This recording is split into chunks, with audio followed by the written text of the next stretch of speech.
She vanished on her wedding day under the most chilling circumstances, but what seemed like a dream ceremony unraveled into a dark and haunting mystery. Stay with us till the end. The truth will shake you. Make sure to subscribe. This wedding story is unlike anything you've ever heard. It was Saturday, October 17th, 1992. The air in Clybourne Hollow, a small, fog-prone town nestled against the damp edges of Massachusetts wilderness, was unnaturally still. Not a single leaf stirred in the maple-lined streets, and the clouds above hung heavy and low, like a gray woolen shroud.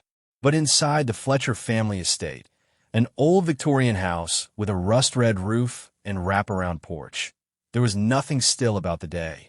It was supposed to be a day of joy. Eliza Fletcher was getting married. 24 years old, radiant in ivory lace, Eliza had always been the kind of woman who seemed cut from some vintage magazine ad. Ethereal, soft-spoken, with eyes like blue frost and a calm that soothed everyone around her. She wasn't loud or the center of attention. That had always been her older sister Clara. But Eliza didn't need to command a room.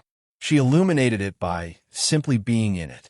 Her groom, Thomas Whitaker, was everything Clybourne Hollow was not. New money, new to town, new to the East Coast altogether.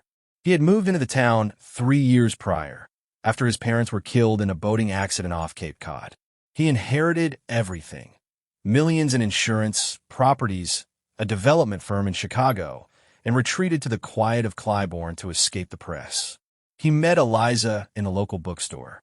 It wasn't long before he proposed. By noon, the estate was bustling with family, florists, caterers, and musicians setting up beneath the rented white canopy out back. Tables draped in cream linen shimmered under crystal centerpieces, and pink peonies bloomed in tall glass vases. Eliza's dress hung from the door of her childhood bedroom, lace sleeves gently swaying in the breeze from the open window. Her hair was half done, pinned in curls, and her makeup had only just been started when she excused herself. "Just for a minute," she said. Her mother, Lorraine, was checking on the caterers when she saw Eliza step outside barefoot, carrying her shoes. She smiled at her daughter's back as she disappeared down the slope of the garden toward the edge of the woods. That was the last time anyone saw her. By 1:10 p.m., Clara came upstairs with a bottle of perfume, joking about how the bride was taking longer than the groom. The bedroom was empty. By 1:25, guests were being seated. Lorraine sent Clara to find Eliza. By 1:45, the music was playing and Thomas, pale and jittery, stood at the altar. No one told him she was missing. At 2:03 p.m., the ceremony was delayed officially. Lorraine, makeup smudged and voice shaking, stood beside her husband, Greg, combing the garden paths with increasing urgency. At 2:26, Greg sprinted back into the house, his face white. Eliza's shoes were found at the edge of the woods, neatly placed side by side. By 3:15 p.m., the police were called. The wedding guests were asked to leave quietly. And by 4:00 p.m., the world of the Fletchers shattered into a silence more deafening than the day's silence had ever been. The police searched the entire property. Officers, bloodhounds, neighbors, and volunteers combed the thick trees, old wells, creeks, and caves. No sign of a struggle. No torndres. No drop bouquet. No footprints, save for hers, leading straight into the woods, then vanishing near the shallow stream. Thomas was questioned first, of course. He was cooperative, polite, visibly shaken. "Maybe she got cold feet," he offered, but even as the words left his mouth, everyone could tell he didn't believe them. Eliza wasn't the kind of girl who ran. She was steady, predictable, loving. Her parents said she never missed a family dinner, never left a note unfinished, never forgot a birthday. She had no history of depression, no history of substance abuse, no enemies, no secret lovers, no mental breaks. So where had she gone? As days passed and the search expanded, Clybourne Hollow fell into a fog of its own. Reporters came and went. Flyers were posted on every telephone pole. The FBI was briefly involved, but with no evidence of foul play. Her case was downgraded and filed as a missing adult. Nothing could be proven, not even that she had died. Lorraine became skeletal over the months, her voice brittle like dry leaves. She stayed in Eliza's room at night, curled in her daughter's bedsheets, whispering prayers that went unanswered. Greg drank, quietly at first, then not so quietly. Clara moved in with her boyfriend in Boston and stopped calling. The family eroded from the inside. Thomas remained in town. He visited the Fletchers often, helped fund private investigators, made statements to the press. But his eyes were always a bit too dry, his sorrow too controlled. Some whispered about that. Still, without a body, there was nothing anyone could do. No croce, just silence. By 1995, the flyers had yellowed and torn. Lorraine no longer spoke above a whisper. Greg was fired from his teaching job after showing up drunk one too many times. The town had moved on. New houses were built, new weddings celebrated, and the mystery of the vanished bride became local lore, something teens whispered about during sleepovers or Halloween parties. The ghost bride of Clybourne Hollow, they called her. But for Lorraine, it was no ghost story. It was a festering wound that never scabbed. Each year on October 17th, she set a place for Eliza at the table. And each year, the chair remained empty. It wasn't until the fall of 1998, 6 years to the day, when something finally shifted. A call came from a logging crew working 10 miles north of town, near the old Hollowback Trail, an overgrown path long since closed off. They had been clearing trees for a new private development when one of the workers spotted something metallic in the brush. It was an old suitcase, weather-beaten, half-sunk in mud. Inside it, a wedding veil, brittle and yellowed. A compact mirror with a cracked lid. And a journal. The initials YEF were etched inside the cover. The items were verified to belong to Eliza. Suddenly, the investigation roared back to life. Crime scene units swept the area. Dogs were brought in again. Helicopters hovered for days. Thomas was questioned again. So were the Fletchers, Clara, even old guests from the wedding. The journal, worn, faded, but mostly legible, was what unraveled everything. But not in the way anyone expected. Eliza had written entries sporadically in the months leading up to her wedding. Most were mundane, lists, doodles, quotes she liked. But in the final week before her disappearance, the tone shifted. She was afraid. Not cold feet afraid. Not wedding jitters. Something darker. She mentioned feeling watched at night, hearing noises outside her window, receiving unmarked letters she burned. She never named the sender, never told her parents, and she never told Thomas. But the most disturbing entry was the last one, dated October 16th, 1992, just one day before she vanished. It read, "He came again last night, knocked on the glass, smiled. I thought he was gone. I thought I buried it. I thought I could move on. But he said he still had the tape.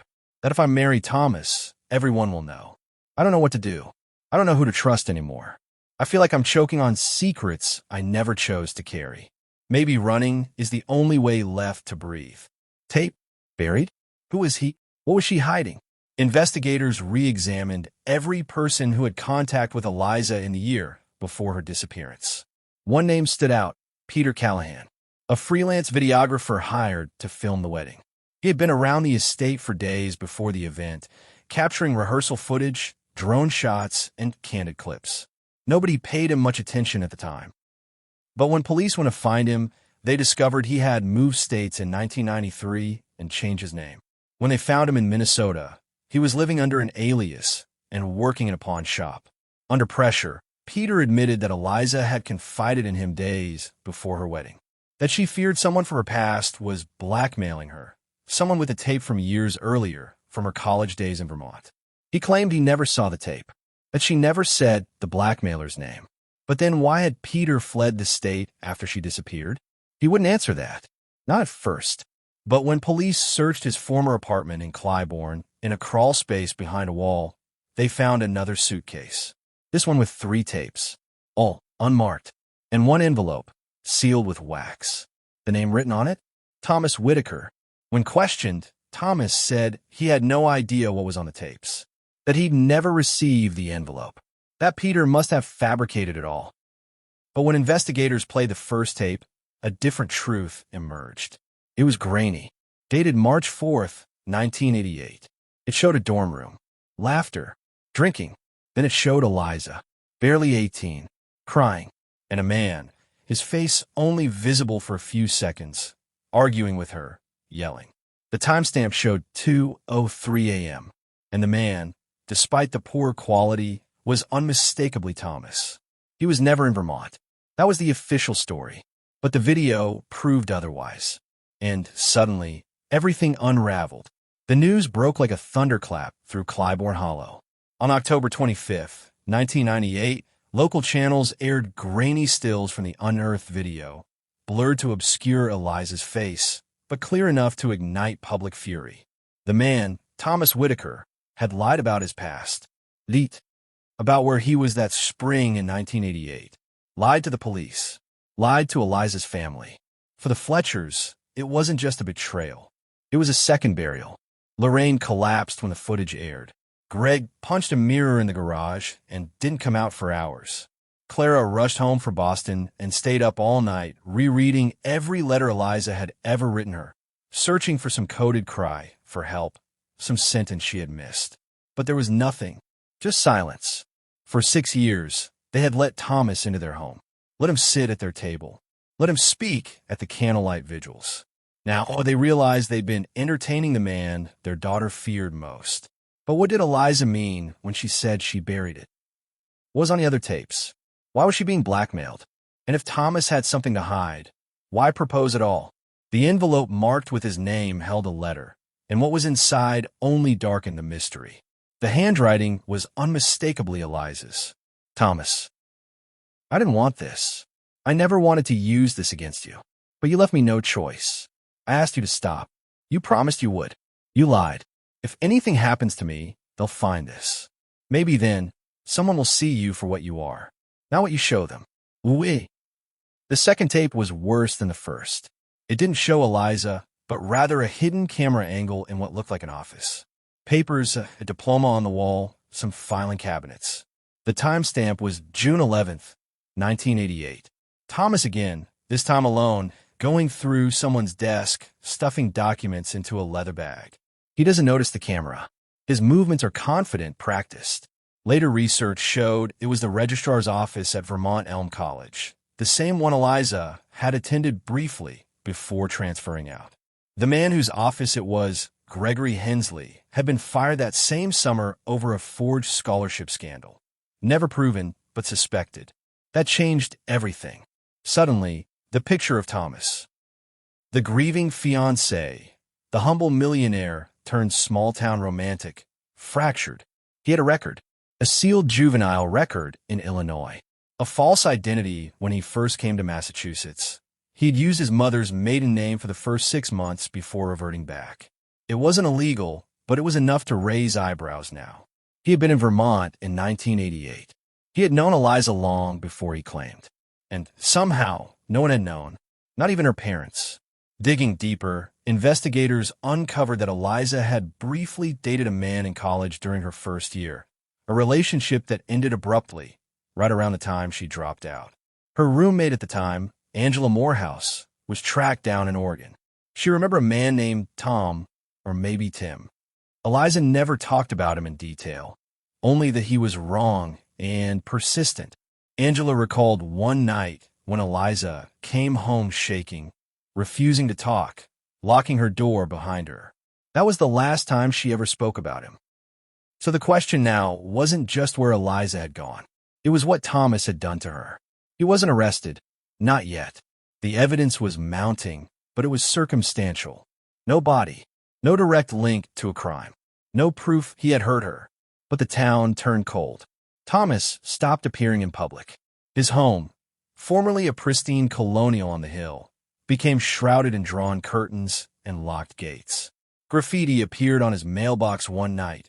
Murderer. He denied everything. At a press conference on October 27th, Thomas stood in front of reporters and declared his innocence. Yes, I knew Eliza in college. Yes, we had a past. I kept it quiet because I was ashamed of who I was back then. I made mistakes, but I didn't hurt her. I loved her. I still do. These tapes don't prove anything except that people change. But no one was buying it anymore. Not even the police. Then came the third tape. This one was blank at first. Just static. Then a distorted image. Darkness. Then a voice. Eliza's voice. Soft. Afraid. Breathing heavily. "I don't know if this will ever be seen," she says. "But if it is, and something happens to me, know that I tried. I try to live normally. To forgive. To pretend. But he won't let me. He says if I tell anyone, he'll ruin everything. My family, my name, my life. I don't know if I'll be able to go through with the wedding. But if I vanish, look at Thomas. Please don't let him charm you. Don't let him lie." The tape ended. That night, Thomas's house was vandalized. Windows smashed. "Where is Eliza?" Spray painted across his garage. He went into hiding after that. 2 days later, police returned to the woods where the suitcase had been found. They brought in cadaver dogs this time. A private team, funded anonymously, many suspected Clara. It didn't take long. 17 feet from the original site, beneath a shallow mound of earth under a rotted tree stump, they found something. Not a body, but fabric. The hem of a wedding dress. It had been carefully buried, wrapped in plastic, weighed down with stones. There were traces of blood on it. Too old to extract a full profile, but not enough to confirm death. No bones. No hair. No tissue. Just the dress. And next to it, a single Polaroid photo, half destroyed by damp soil. In it, Eliza, seated in chair, visibly disheveled, her makeup streaked. She wasn't smiling. And, standing behind her, hand on her shoulder, was Thomas. Police said the photo appeared staged, like it was taken deliberately. For whom? Why? No one knew. The town exploded with fear. Was Eliza alive somewhere? Being kept? Had she fled and staged all this herself? Or had Thomas held her, then released her, or worse, moved her body elsewhere? No answers. Just the same silence that had haunted the Fletchers for 6 long years. But the most disturbing twist came a week later. Lorraine received a package. No return address. Postmarked from Bangor, Maine. Inside, a wedding ring. Eliza's. And a note, typed on a typewriter in block letters. She didn't run. She was taken. He knows where. The ring was confirmed to be Eliza's. Her engraving, asterisk, asterisk, yours always, E asterisk, asterisk, still visible on the inside. Thomas was arrested the same evening, charged with obstruction of justice and questioned under suspicion of abduction. He denied everything, said someone was framing him, that the tapes were fake, that the photo was doctored. But the evidence was closing in. As investigators scoured his house, they found a crawl space behind his study. Inside, photographs, dozens of them. Eliza mostly, taken from a distance. Some at her college campus, some in town, some recent, before her disappearance, and one from the wedding day. She was walking barefoot into the woods, her back to the camera. Someone had been watching her the whole time. Maybe it wasn't Thomas, or maybe it was never just him. One photo in particular sent a shiver through the entire case. Eliza, seated at a park bench downtown, smiling, looking at someone off camera. And next to her, a man, face only partially visible. Not Thomas. Someone else. Someone no one could identify. A stranger. Or maybe the real blackmailer. Maybe Thomas wasn't the one holding the tape. Maybe Eliza lied in the journal to point the finger away. Maybe she was protecting someone else. Or maybe she had never escaped at all.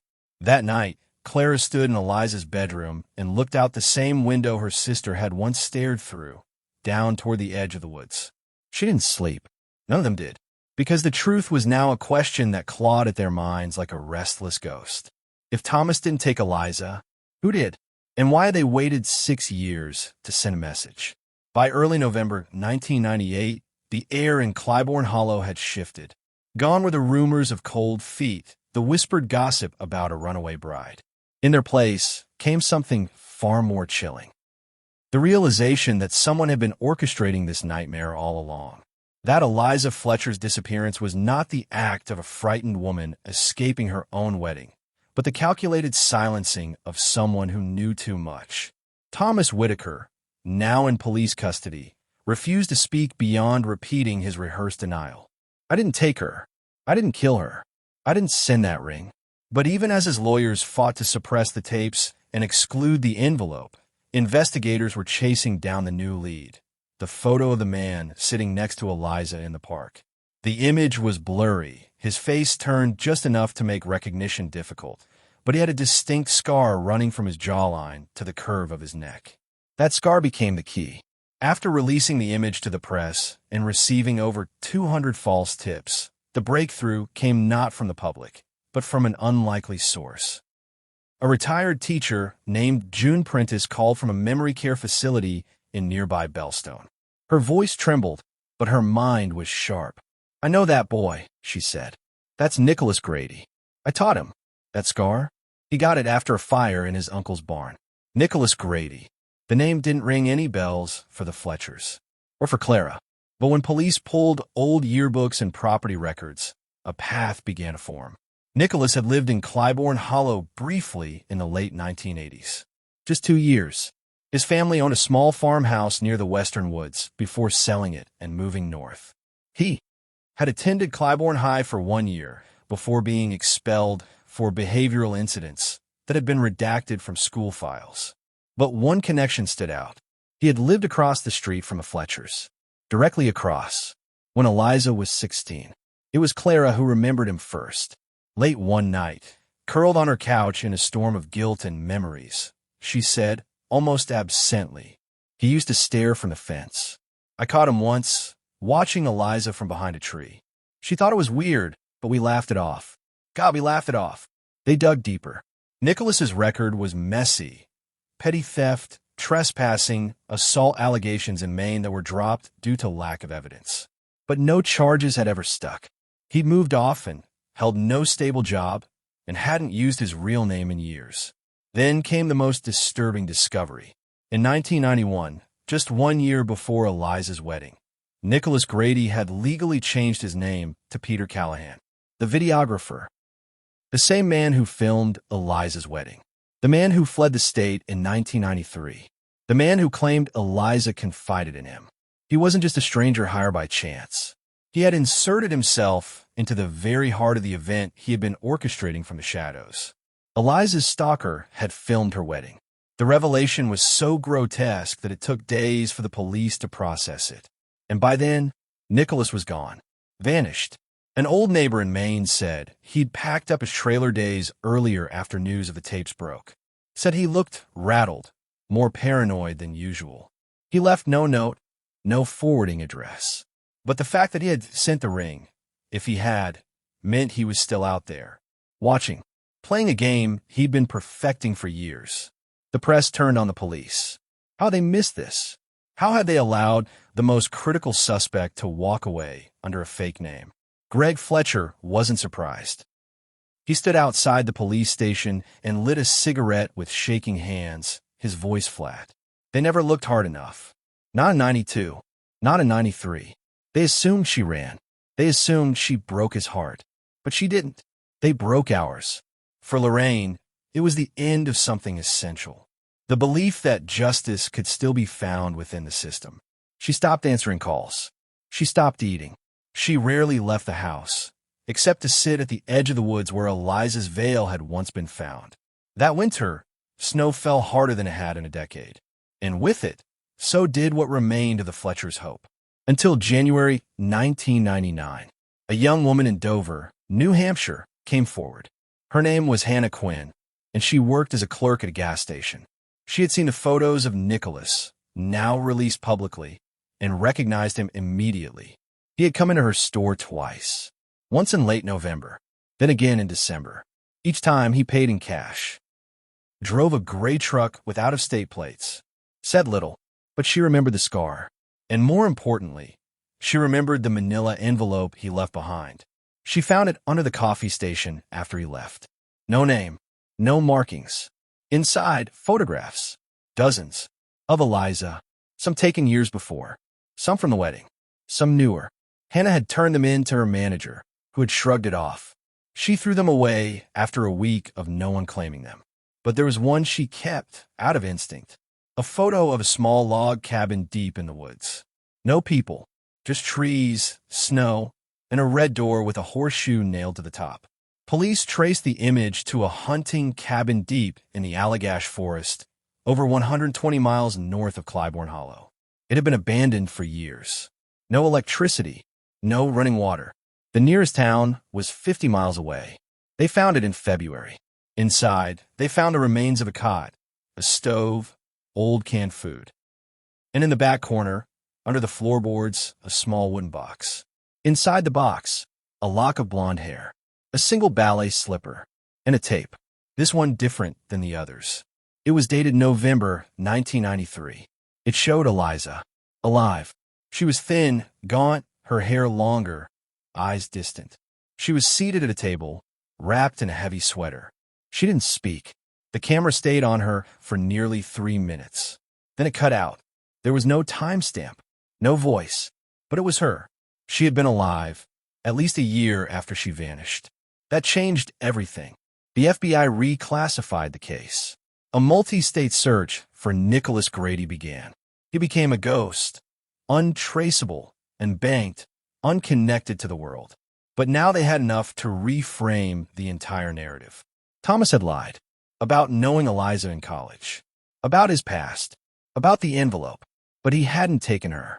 She had been taken by someone else, someone who had spent years watching her, following her, and who somehow had kept her hidden long after the world had given up. Still, the question remained, how had Nicholas gotten so close? Why hadn't Eliza told her parents? Why hadn't anyone seen what was happening right under their noses? Clara blamed herself. She found a letter weeks later, tucked in an old jewelry box in Eliza's room. A note her sister had written but never sent. Clara, I wish I could tell you everything. I wish I didn't feel like I'm being swallowed alive. I know how crazy it sounds. I know how much you love him. But I can't trust Thomas. Not with this. Not anymore. And if anything happens to me, if I vanish, don't believe the easy answers. Clara reread that last sentence 100 times. Don't believe the easy answers. It haunted her, because the truth was no longer easy. It had splintered, tangled, taken root in every corner of their lives. They had loved the wrong man and feared the right one too late. By spring, tips started coming in again. Nicholas had been spotted in upstate New York, then in Vermont, then again in Maine. Each one unconfirmed, each one a ghost trail. But someone was playing a new game now. Lorraine began receiving postcards, always unsigned, always depicting forests, lakes, empty cabins. One had a single word written on the back. Soon, another had a Bible verse, Psalm 139:12. Asterisk, even the darkness is not dark to you. Asterisk, and a third had a photo tucked inside. Not of Eliza, but of a child. A little girl, maybe 5 years old. Blonde hair, blue eyes. No note, no explanation, just a face. Clara stared at the photo for hours, turning it over in her hands. Could Eliza be alive? And if she was, had she been alone all this time? Or had she brought someone else into that nightmare with her? Spring melted into a heavy, humid summer, but Clybourne Hollow remained frozen in a kind of suspended dread. Eliza's photograph, her pale, hollow face frozen in time, haunted every corner of town. And now, with the arrival of a new photo, a child with her eyes, her hair, her same fragile mouth, speculation gave way to something far more unbearable. Hope. Lorraine Fletcher kept the photo in her purse, clutched it so tightly that the edges frayed and curled. Every morning she stared at the girl's face and whispered her name, Emily. It wasn't Eliza's name. It wasn't a name she had ever said aloud before, but it came to her as naturally as breath. She didn't know why, only that she knew. A mother always knows. Greg tried to temper her. It could be anyone, he said. Could be a cruel prank. But his voice lacked conviction. He hadn't believed in anything for years, except the unspoken fear that his daughter was long buried in a place they'd never find. But this child changed things. The FBI analyzed the photo. They ran facial recognition. Nothing. No matches. No missing persons reports. No birth certificate. Whoever she was, she didn't exist in the system. But the photo had been printed at a pharmacy in Vermont, Cantonville, a town too small for its own stoplight. A clerk confirmed a man had printed photos there 3 weeks prior. Paid in cash. Wore a baseball cap. Had a scar on his neck. Nicholas Grady was still playing games. But this time, his trail was fresh.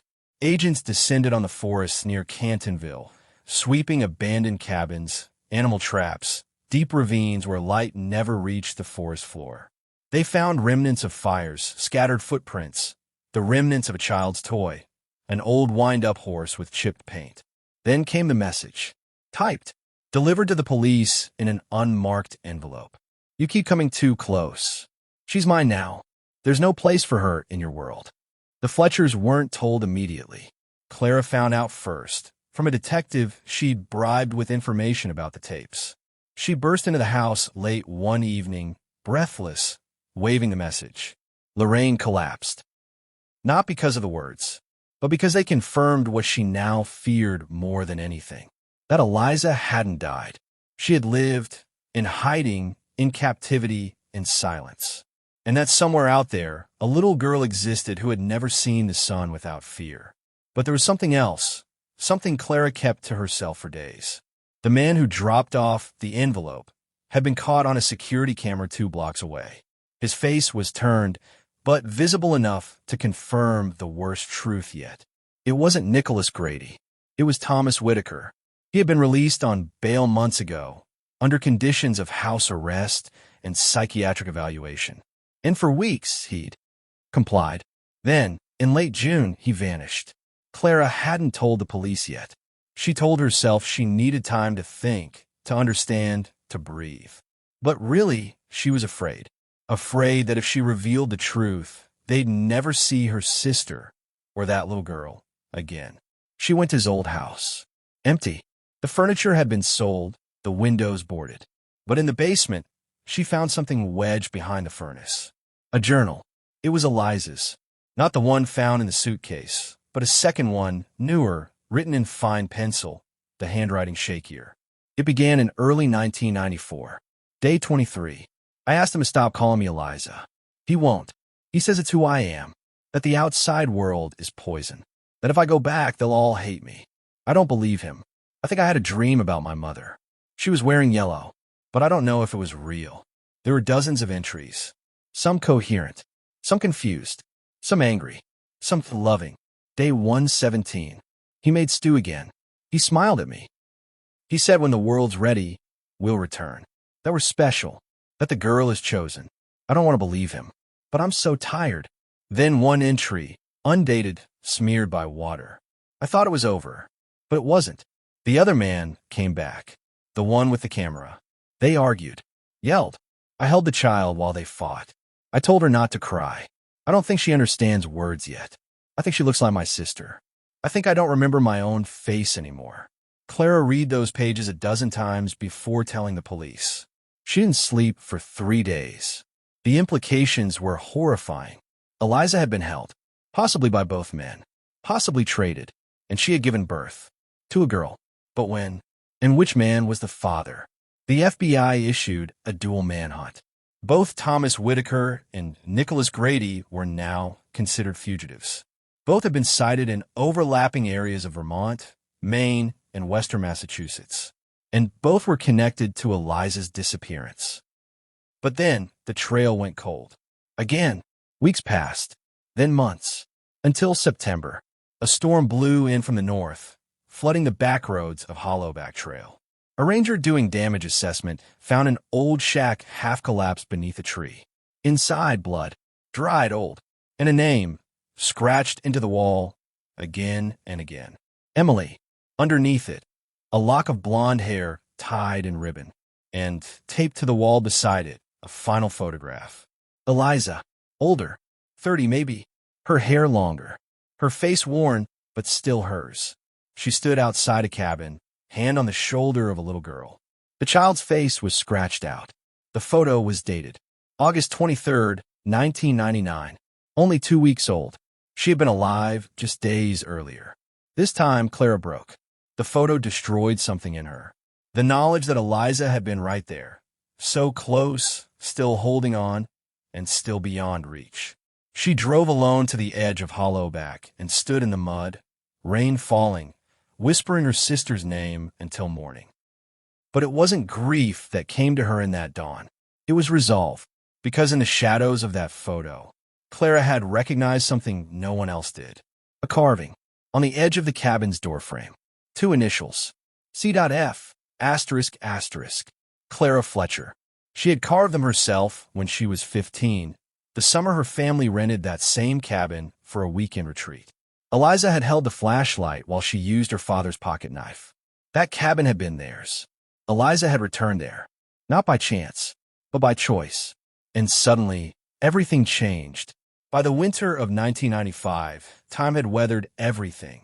Hope, certainty, even love. Gerald and Margaret Belrose no longer spoke in full conversations. They lived as 2 ghosts in the same house, passing by one another with half-finished thoughts and lingering sighs. Their once vibrant living room, where wedding plans for Elise had been drafted, discussed, argued over, was now a hollowed museum of frozen memories. The flower arrangements, the bridal catalogs, the unopened box of champagne Gerald had once insisted on saving for her first anniversary. Still there, still unopened, still covered in dust. But beneath the silence, something darker had taken root. Gerald had changed. Not in the obvious way people speak of grief. He didn't cry, didn't isolate. Instead, he became methodical, obsessed with patterns and timelines. Every newspaper article, every recorded tip, every dead-end call from some wannabe psychic or lunatic claiming to have seen Elise in Ohio, Wyoming, even Venezuela. He logged them all. Margaret once stumbled into the garage to find a wall plastered with timelines, strings, pins, maps, surveillance photos, some of which she couldn't even comprehend how he'd gotten. At first, she tried to pull him back from it. But Gerald had already passed the point of return. He was no longer a father mourning his daughter. He had become the full-time investigator of a case the authorities had quietly shelved. Meanwhile, Detective Warren Lowe, the man who had spent those first critical weeks on Elise's case, was battling his own demons. After the case was transferred to cold files in 1993, Lowe had gone through a bitter divorce, a reprimand for a bar fight, and was quietly shuffled off to property crimes. Yet the Elise Belrose file never left him. He carried copies of the most critical pages in a locked drawer at home. On sleepless nights, he'd reread her last known steps like a prayer, as if each repetition might reveal the one detail he'd missed. And then came February 16th, 1998. A call to the Longport Police Department from a state maintenance crew just west of Millers Grove off Route 12. They found something behind the collapsed structure of an abandoned water tower. A rusted storage hatch beneath a crumbled concrete base had given way during renovations, and what lay beneath hadn't seen daylight in decades. It wasn't Elise, but it changed everything. The hatch led to a long-forgotten maintenance tunnel. Inside, scattered debris, an old generator, and, most tellingly, a torn piece of ivory satin. Her dress. The stitching was handmade, floral, delicate. Margaret recognized it instantly. It had been part of Elise's rehearsal gown, the one she wore on June 11th, the night before her wedding, the night she vanished. But that wasn't the only thing recovered. A second piece of fabric, rougher, darker, a strip of deep navy linen, sewn with red embroidery. The police, at first, thought it might be from a uniform. Gerald, on the other hand, froze when he saw it. He had seen it before. 6 years earlier, at the rehearsal dinner, there had been a man, barely noticed, working the event. Quiet, efficient, always near the corners. Not part of the official venue staff. Gerald had assumed he was hired through the catering company, but he'd worn a uniform that looked familiar, navy with red stitching. And no one could find records of him after that. Detective Lowe, unofficially informed of the new find by a former colleague, drove to Longport himself within hours. What he saw rattled him more than he cared to admit. The tunnel wasn't just forgotten. It had been erased, covered, hidden behind sealed concrete. This wasn't neglect. It was concealment. The deeper they searched, the stranger it became. The tunnel was part of an early 1960s shelter system meant for civil defense drills. Most had been decommissioned and filled in. But this one hadn't. It had been left intact, connected via underground corridors to two buildings: the local VFW Hall and the now-closed St. Nicholas Reform School, which had shut down in 1989 following allegations of abuse and illegal experimentation involving juvenile delinquents. The town had buried that history well. Lowe started pulling at the thread. Slowly, quietly, he returned to the archive staff list from St. Nicholas, looking for names that matched anyone who had access to those tunnels. And that's when he found the first true crack in the wall of silence. Benjamin Crail, facility handyman, fired in 1987 after several boys reported him for aggressive behavior. Never convicted, never even questioned formally. Vanished from records. Yet a photograph in the 1986 yearbook showed him, tall, pale, lean, in a Navy workman's uniform with red embroidery. And there, beside him in the photo, stood none other than Victor Lunsden. Victor, Elise's groom. Lowe stared at the photo for hours, while creeping into his throat. It couldn't be coincidence. Victor had said he'd never lived in Longport before moving there for work in '91. Said he didn't know the town, didn't know anyone. Said his only family was distant, estranged. But in that photo, dated 4 years before he ever arrived, Victor was clearly laughing beside Benjamin Crail, like brothers, like conspirators. The question, finally spoken aloud by Lowe as he stared into the mirror above his motel sink that night, was cold and terrible. What the hell had Elise been marrying into? Asterisk, asterisk. When Lowe presented the photo to Margaret and Gerald 2 days later, Margaret collapsed into sobs. Gerald didn't speak for over a minute. Then he whispered only one word. Asterisk, I knew it. Asterisk. The revelation cracked open the case again. FBI, state police, and local Longport authorities convened an emergency task force. But Victor Lunsden was gone. Left town 2 years prior. No forwarding address. All attempts to trace him through employment records or bank activity hit dead ends. Even his parents, who were supposedly deceased, had no official death certificates on record. It was as if Victor Lunsden was a constructed identity. Meanwhile, Margaret began having nightmares. Visions of Elise locked away, screaming into a void, her voice swallowed by concrete. The emotional toll broke her. She checked herself into a private psychiatric facility 2 weeks after the evidence emerged. Gerald, however, was a man reanimated. Purpose returned to him like blood to a corpse. And he made a choice that changed everything. He was going to find Victor himself. Using contacts built up through years of amateur investigation, Gerald followed obscure financial traces. A rental truck paid in cash, 2 used cars sold under aliases, and eventually a P.O. box in Des Moines under a business license linked to a G. Crowley. Inside that P.O. box, investigators found receipts. One from a rural hardware store in eastern Utah. Another from a motel on the outskirts of Wendover. Both dated within weeks of Elise's disappearance anniversary. It wasn't hard to read the message. Asterisk Victor was still commemorating the date. Still watching. Still playing, asterisk. And somewhere in the dark, Elise might still be alive. The air had grown heavier by late September 1998. The town of Durham Hollow, now nearly synonymous with whispers of Sarah Whitmore's disappearance, carried an unspoken weight. What had once been hopeful curiosity among the locals had twisted into something darker, an uneasy obsession, a collective fixation laced with guilt. Every face in town held questions they dared not voice aloud. Everyone had known Sarah, and now, everyone felt complicit in her vanishing. 6 years had done little to numb the ache for Caroline and Arthur Whitmore. Their home remained a shrine to a daughter whose life had stopped on the day she was to begin another.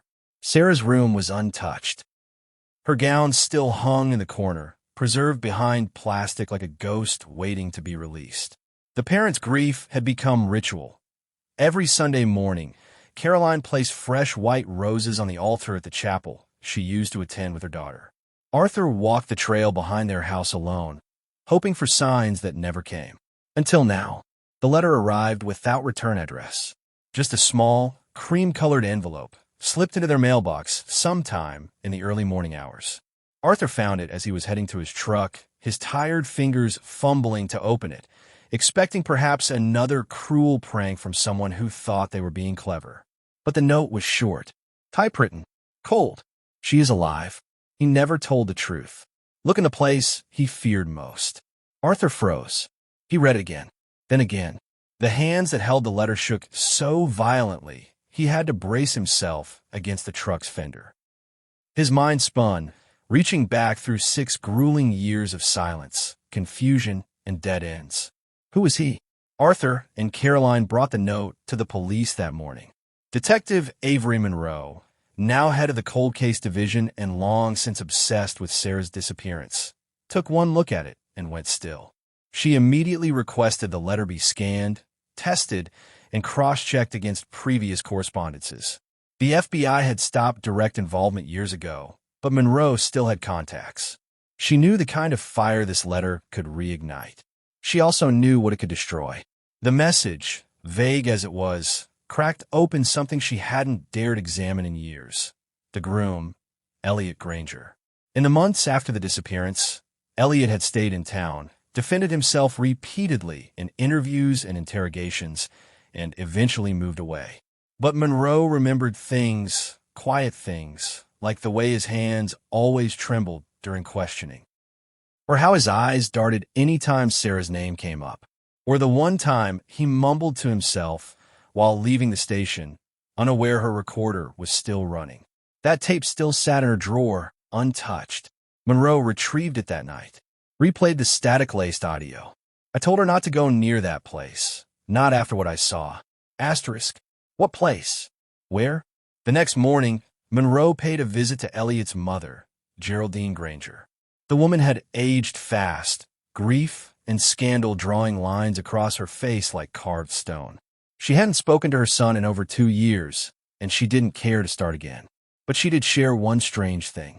When Elliot was a child, no older than 7, he once came home hysterical after sneaking into the old Whitby greenhouse, the overgrown, abandoned structure nestled behind the cemetery near the eastern woods. Something he saw inside left him speechless for 2 days.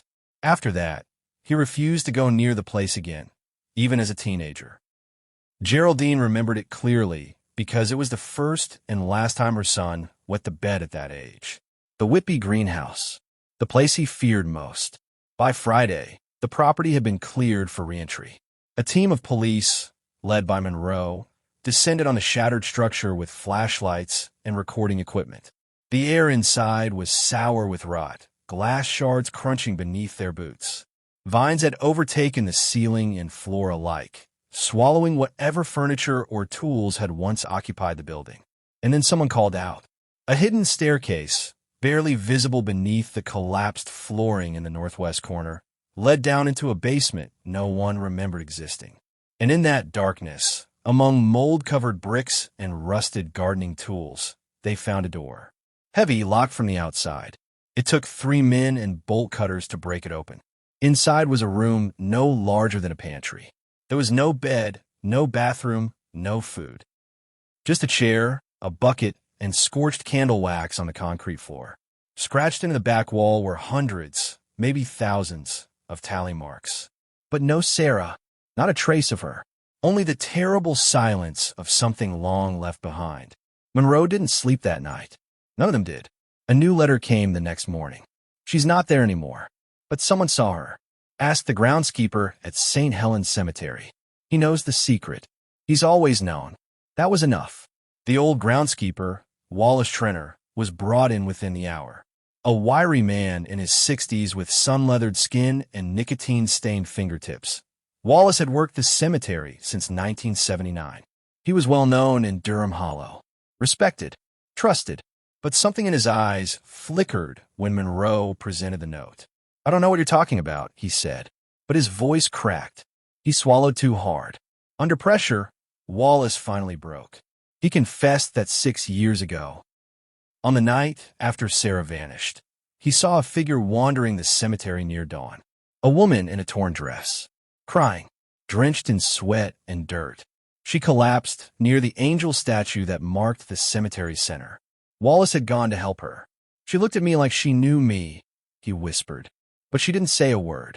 She was muttering something about being lied to, about the mirror, about the copy. Monroe froze. The copy, she asked. Wallace shook his head. That's all she said. Then two men came. One of them I recognized.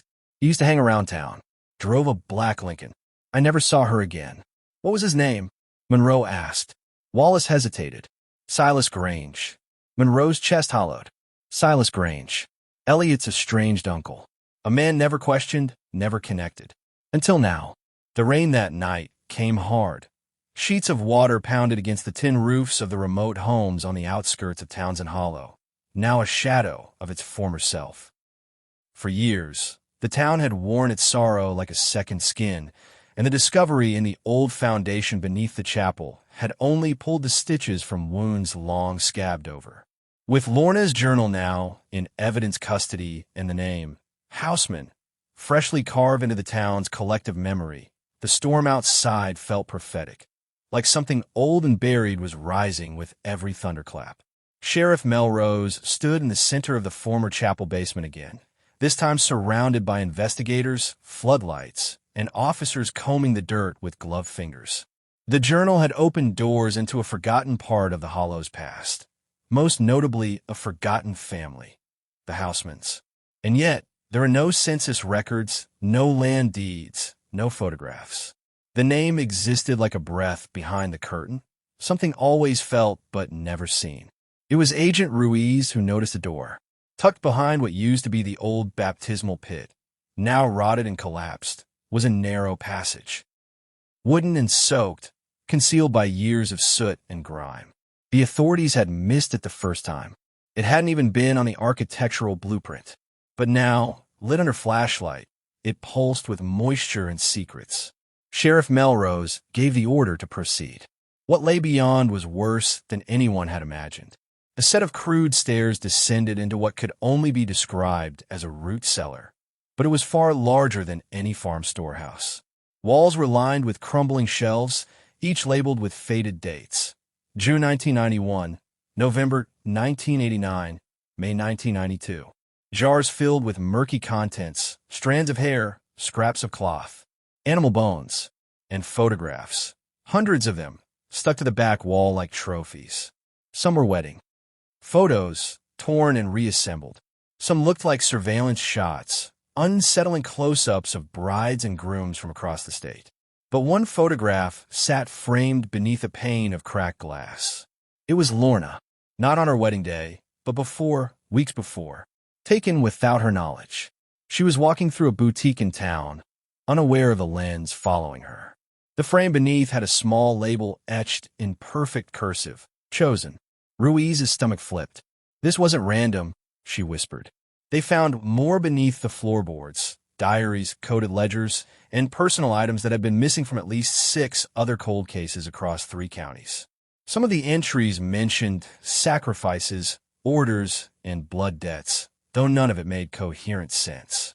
But what emerged from the chaos was one chilling constant. Every person taken had been labeled chosen, and almost all had vanished on their wedding day. Outside the cellar, the rain had flooded the chapel site, and crews were forced to halt excavation. But they had enough now. The FBI declared the site part of a sprawling criminal investigation that linked local missing persons cases with a now-suspected cult operating in secrecy for decades. Townsend Hollow made headlines for the first time in years, and for once, not because it was dying, but because it had been hiding something all along. Cynthia and Donald returned to the site, escorted by the sheriff. They weren't allowed to see most of the findings, but the photograph of Lorna, the chosen image, was shown to them. Donald wept. Cynthia didn't. She only whispered. She knew. She tried to tell me. That night at the table, after weeks of interviews, Cynthia returned home and locked herself in the attic. She tore open old boxes of Lorna's belongings and sat with them for hours. She reread the birthday card Lorna had written her the year she disappeared. Only this time, she noticed the way certain words were underlined, their placement strange. The card read like nonsense, unless you follow the underlined letters vertically. They spelled, "He is not who he says he is." Donald begged her to stop, begged her to let go, but Cynthia couldn't. And when she finally visited the facility where Walter now resided, after being placed in protective care due to his psychological state, she asked him one question, eyes like stone. "Was it you who gave her to them?" Walter trembled. "I only introduced her," he said. "I didn't know what they'd do." Cynthia slapped him hard enough to split the corner of his mouth. Then she left, never returning. But Cynthia wasn't finished. Weeks later, she tracked down someone mentioned in one of Lorna's recovered diary entries, a name scribbled again and again, Ezekiel. The authorities believed it to be code or metaphor. Cynthia believed it was a person, and she was right. Ezekiel Houseman lived 2 states over. He had changed his name, had a quiet farm on the outskirts of Coldwater, Kentucky. No records tied him to Townsend Hollow, no fingerprints, no criminal record. But when Cynthia arrived at his property, posing as a travel writer, she was met at the door by a man in his 70s, with eyes too blue and a smile too perfect. "You smell like my past," he said. She smiled back. "And you smell like guilt." Cynthia spent only 8 minutes on the property before calling the FBI. She'd stolen something while inside, a small box from his shelf disguised in a photo album. Inside were rings, engagement rings, including one she'd helped Lorna pick out in 1992. The arrest made national news. Ezekiel Houseman, who once went by many names, including Father Ellis, the original minister of the Hollow, had been orchestrating the disappearances under the guise of ancient spiritual rites. The Houseman name, it turned out, was not a family, but a title passed between members of secret order. They believed they were preserving spiritual purity by taking brides on the brink of union, when their souls were, as they saw it, most vulnerable and untainted by man's corruption. Lorna had been one of many, but unlike the others, she had resisted. She had documented everything, hidden clues in her letters, her cards, even the poems she mailed to friends. And it was Cynthia's unrelenting love and refusal to let go that finally unraveled the thread. Still, one question remained. Where was Lorna? Even Ezekiel refused to answer. She was special, he whispered in his final interview before trial. She wasn't like the others. She didn't break. She changed everything. 6 years after her disappearance, Cynthia stood on the edge of the old chapel site once more. The land was being converted into a memorial. Dozens of families had reached out after seeing the coverage, convinced their loved ones had also been among the chosen. The FBI was still combing through files. Bones were being exhumed, stories rewritten. But on that cloudy October afternoon, Cynthia stood still. And then she saw her. Across the field, a woman with long auburn hair and a pale blue dress, just like the one Lorna had worn the week before her wedding. She stood by the tree near the stream. And though it could have been a hallucination, a trick of age and grief, Cynthia swore the woman turned and smiled. The weather had shifted again. August winds swept across the lake in coarse bursts, flattening cattails and whipping at the metal of rusting gates. The cabin where it all began now sat in a bubble of silence, untouched but watched. Ever since the newspaper broke the story of the Groom's secret, reporters have been stationed like ghosts across the county, each chasing a thread of horror spun by 6 years of silence. Detective Marnie Caldwell, who had taken over the case following Whitaker's quiet removal from the department, had learned one thing over her years in missing persons. It was never just a disappearance. It was always layered, like a Russian doll of grief and secrets, each more grotesque than the last. Now, in her hands, she held a letter that hadn't seen daylight since 1992. It had been buried under floorboards in the bridal suite of the very lodge where Mallory disappeared. Renovators had found it beneath a cracked board, sealed in a yellowing envelope and addressed in slanted, elegant cursive. "If I vanish," read this. The handwriting was undeniably Mallory's.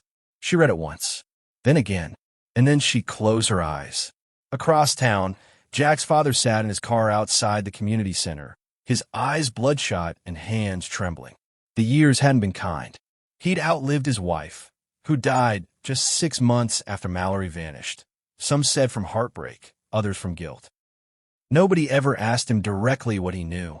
But in the weeks following Jack's death, after those boxes were found in the storage unit, after the tapes and notebooks and locks of hair, people stopped speaking to him altogether. His silence screamed guilt, even when no charges ever came. Now, as the truth pressed closer, he remained inside his rusted Ford Taurus, as though movement might make the past real again. Meanwhile, across state lines, a woman with gray-blonde hair stood at the edge of a sunflower field. Her reflection glimmered faintly in the glass of the window behind her. She didn't flinch when the wind cut through her cardigan. She didn't look away when the child approached. The girl was no more than 6. Dark curls, pale green eyes, and a question on her lips. "Are you my mom?" The woman said nothing, but her face, her hollow, familiar, terrified face, twitched. Back in Connolly, the letter had lit a fuse. Marnie called in her superior. A warrant was drafted within hours. The lodge, which had sat mostly abandoned save for caretaker visits, was researched, this time with forensic dogs and sonar imaging. They didn't find a body. They found a tunnel. It ran underneath the bridal suite and stretched out toward the tree line. Recent excavation had covered its entrance with fallen brush, but the dogs found the scent. Deep underground, walls carved crudely with what looked like nails bore scratch marks and splatters of long-dry blood. But not Mallory's. DNA tests showed it belonged to 2 other women, both of whom had gone missing in the 3 years before Mallory. One was a waitress in Belden. The other, a college student from out of town who had been last seen hitchhiking. Both cold cases, both quietly dismissed as runaways. Until now, what they discovered in a false wall at the end of the tunnel shook Marnie to her core. Taped to the interior was a Polaroid photograph, faded, scratched, but unmistakable. Mallory, alive, eyes wide with terror. Bruises on her wrists. A calendar behind her showing August 15th, 1992. She had survived at least one night after the wedding. The image would go on to be shown on every news outlet in the country. But what shocked the public more than the photo itself was what was written on it. "You chose him. Now live with it." The handwriting was confirmed. Jack's. What followed were a series of confessions, some true, some pure invention, by people desperate to be part of the storm. But buried in the noise was a single tip from a woman who had worked with Jack briefly in 1991. She remembered a house, isolated, cabin style. He'd taken her there once for a client photo shoot, though she never saw a camera. She said it gave her chills. That something wasn't right. It took 2 days to find the cabin. When they did, it was clear nobody had lived there in years. The floors were buckled. Dust coated every surface. But the basement, sealed by a steel trapdoor, was almost pristine. There were locks on the outside. Inside were remnants of captivity, worn bedding, scratched concrete, chains. And in one corner, a pile of torn wedding decorations, rotting beneath mold and insects. A withered bouquet, a veil, and another note. "I told you I wasn't ready." DNA was everywhere, but it was the fingerprints on a cracked mirror that made Marnie's knees buckle. They were Mallory's. But recent, asterisk, asterisk. She had been there weeks ago. Somehow, she was still alive. Somehow, someone had helped her escape. And someone was hiding her now. The search reignited with full federal involvement. Composite sketches from aging software reimagined what Mallory might look like at 30, 32, 34. But all the while, another image haunted Marnie. The child in the sunflower field. The little girl who could be no one else's but hers. And with that came another terrifying question. If Mallory had escaped 6 years ago, asterisk, asterisk, why hadn't she come back? Asterisk, asterisk. And who? Asterisk, asterisk, who, asterisk, asterisk, had kept her away? Marnie was no longer chasing a disappearance. She was unraveling an underground network of survival, silence, and secrets far deeper than anything she had imagined. And the worst was still to come.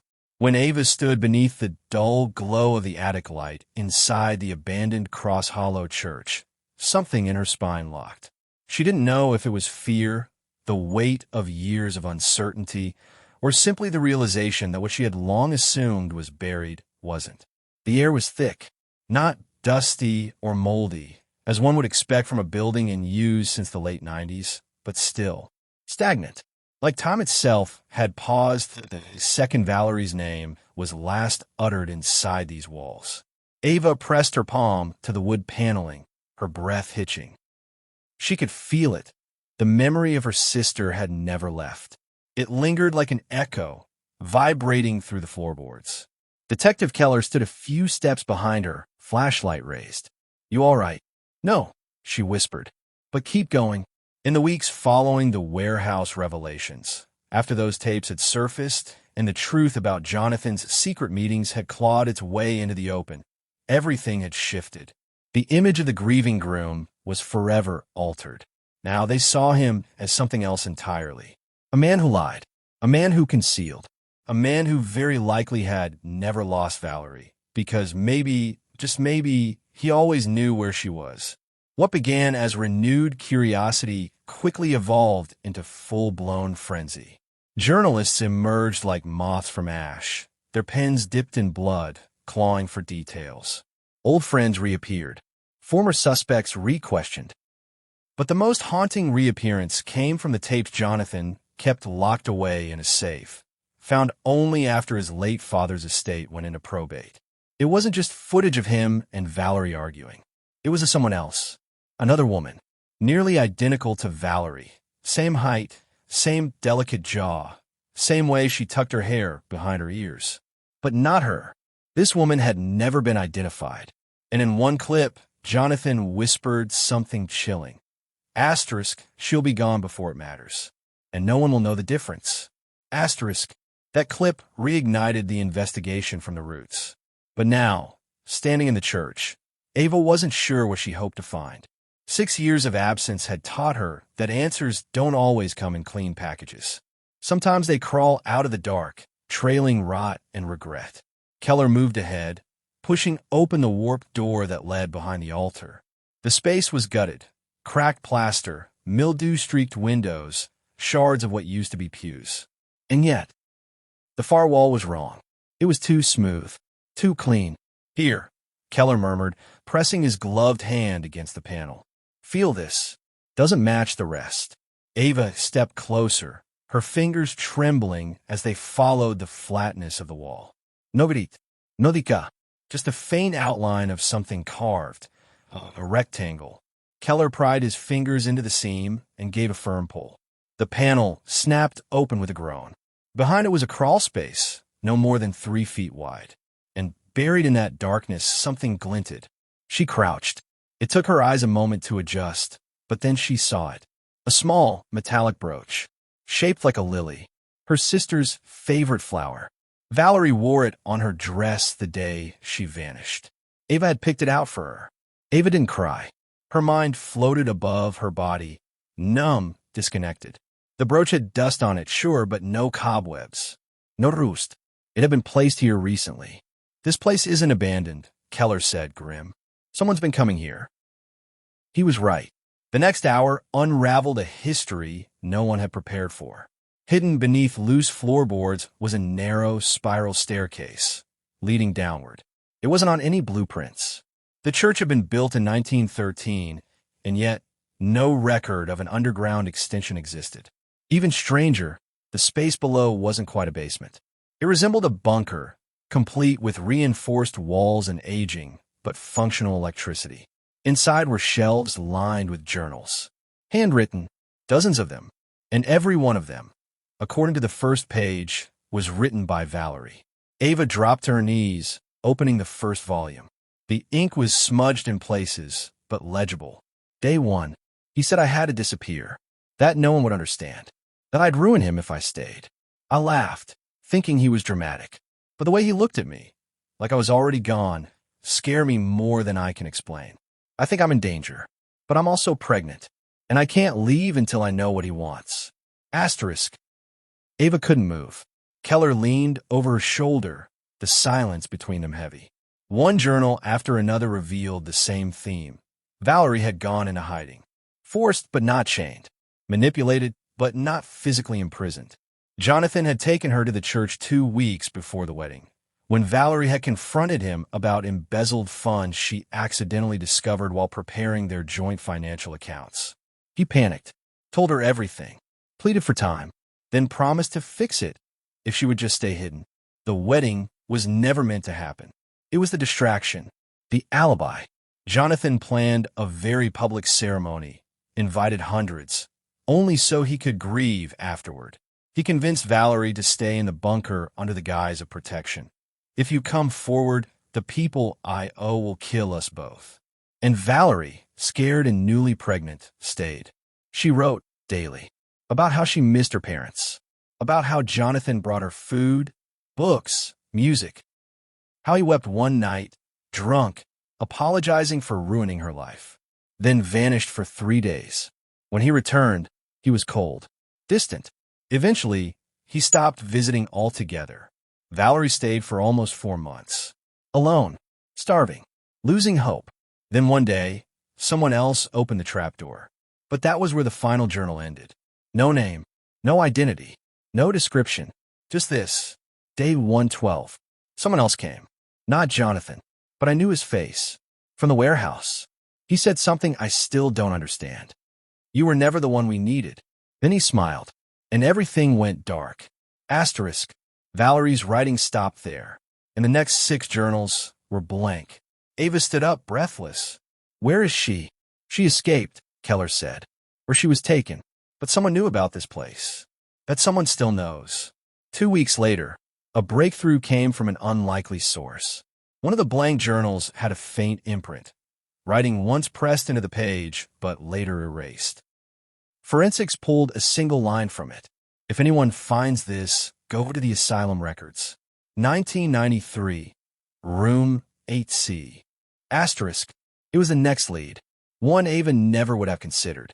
But what she found in Room 8C at Merridge Psychiatric Hospital shattered every assumption she'd ever held. Because in the file, hidden under false patient names and altered diagnoses, was a black and white photo. A woman in a hospital gown, sunken eyes, hair sheared, but unmistakably, undeniably. Valerie, alive, registered under the name Cassandra Vale. And the file was dated April 1993, 9 months after she vanished. It had been 36 days since the truth about James's second life unraveled in full. 36 days since the police recovered Elise's diary pages from the cemented wall in the cellar of the Lavelle estate. Pages that would ignite a chain of investigations, arrests, and emotional reckonings that rippled through the town of Belmont like a 1,000-year storm. And yet, even as the headlines blurred into other stories and reporters folded up their tents and tripods to chase the next horror, the Harper family remained trapped in a private hell, suspended between grief, relief, and disbelief. Elise had not been murdered. She had not drowned, run away, or simply vanished. She had been imprisoned in a home she never got to live in. Just a yard from the place she was supposed to begin a new life, she had been swallowed by silence. But it wasn't James who built her prison. That truth came later. It was 9:42 p.m. when Inspector Willows stepped into the town's small community center, where Jonathan Harper sat slumped. In a folding chair, staring at the floor as if trying to unsee the past. Beside him, Patricia twisted a rosary in her hands, not out of faith but desperation. You need to hear this from me, Willows said gently. The truth. The full truth. They were numb to promises. The last few weeks had been full of them, but the detective's voice didn't waver. When James purchased the Lavelle estate, he had it gutted and redesigned. But the basement, he didn't build that room. He didn't create the enclosure where Elise was kept. It had been there long before, hidden under false flooring and misdirection. What James did was he discovered it, used it. Jonathan's mouth twitched. Why would he do that to her? Willow's jaw tightened. Because Elise found out he wasn't the man she thought he was. She confronted him on the morning of the wedding, said she needed to postpone. He snapped. Instead of accepting her rejection, he made her disappear, just enough to buy time. Buy time for what? Patricia asked, voice hoarse. To clean things up, but once he had her, he changed. I believe he wanted to keep her, to control her. The room, turned cold again. But Willow wasn't done. Elise didn't die in that room. She didn't escape, either. She's alive. Jonathan shot up, heart pounding so loud it muffled his hearing. She was moved, Willow said. We believe someone else knew about the room. Someone James trusted. Patricia blinked. Who? Willow hesitated. Detective who? James's mother. It landed like a bomb. Not because it made no sense, but because it suddenly made too much. Marjorie Bellwether, staunch, distant, with eyes that never softened even during the worst days. The woman who had handed over her son's belongings with military precision when the investigation reopened. The woman who barely blinked when they confronted her with the diary pages. We found traces of Elise's blood in the trunk of her old sedan. And more recent fingerprints. Elise's. From as little as 6 months ago. 6 months. Jonathan croaked. She was alive. Recently. Willow nodded. And not far from here. Patricia's rosary snapped in her hand. Where is she now? That's what we're still determining, Willow said carefully. We found footage from a gas station in upstate New York. Elise. Thin, dazed, but alive. She was accompanied by a woman with a hood, but we confirmed it was Marjorie Bellwether. That footage is from 2 weeks ago. She was with her? Patricia whispered. Why didn't she scream for help? She might have been conditioned not to. Or threatened. We don't know what was said, or what she was told about the outside world. Psychological abuse doesn't always leave visible bruises. Jonathan collapsed back into the chair, trembling. For years, they had mourned her, cursed the sky for taking their daughter, prayed to find her body. Some asterisk sign that she hadn't simply evaporated. But now the truth was worse. Elise had been here, moved like a shadow in plain sight, held hostage by love twisted into obsession, then hidden under the guise of maternal protection. James's secret was not just that he had lied or manipulated. It was that he had never intended to let Elise be free. Not as a wife, not as a person, just as an idea he could possess, control, and silence. 3 days later, a tip came in. A woman matching Elise's description had been seen near Lake Hollow Pines, walking alone toward a secluded cabin near the cliffs. By the time authorities arrived, the cabin was empty. But in the fireplace lay the final pages of the diary, half-burned but legible. They were not desperate cries for help. They were instructions. A map. Coordinates. A plan. Elise had been hiding in plain sight. But now, she had decided to vanish. Only this time, it was her choice. The search renewed, this time with different urgency. Not to rescue her from captivity, but to reach her before she disappeared again forever. It felt like chasing a ghost made flesh. The woman they once knew had changed, reshaped by years of trauma, isolation, and forced obedience. And yet, her voice echoed on every page. If you find this, I'm not gone. I am rebuilding. On my own terms. No one owns me now. On the evening of August 2nd, 1998, a woman walked into a small motel near the Colorado border. She had no luggage, only a single photo tucked in her coat, a snapshot of a girl in a white dress standing in front of a church in Belmont. She signed her name, Elise Harper. The motel owner only realized the significance the next morning. By then, she was gone again. But this time, the world knew she existed, and she had left the shadows behind.